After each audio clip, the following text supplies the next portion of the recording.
নিয়ত অনুযায়ী কর্মফল বন্টন। আমরা সবাই জানি আল্লাহ সুবহানাহু ওয়া তাআলা অন্তরের অন্তর্যামী। তিনি আলিমুম বিজাতিস সুদূর, অন্তরের খবর রাখেন।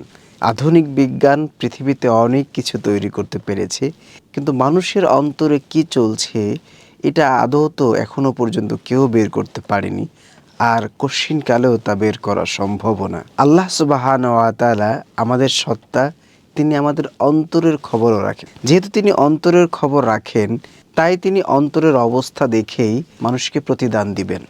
এ ব্যাপারে আল্লাহ সুবহানাহু ওয়া তাআলা পবিত্র কালামুল্লাহর সূরা আশ-শুআরার ২০ নম্বর আয়াতে বলেন, মান কানা ইউরিদুল হারসাল আখিরাতি নাজিদ লাহু ফি হারসিহি ওয়া মান কানা ইউরিদু হারসাদ দুনিয়া নু'তিহি মিনহা ওয়া মা লাহু ফিল আখিরাতি মিন নসিব।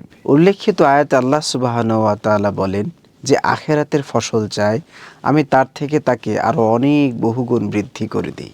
আর যে শুধুমাত্র দুনিয়ার ফসল চায়, আমি দুনিয়া থেকে তাকে সামান্য কিছু প্রদান করে থাকি এবং আখিরাতে তার জন্য কোনো অংশই থাকে না। নাউজুবিল্লাহ।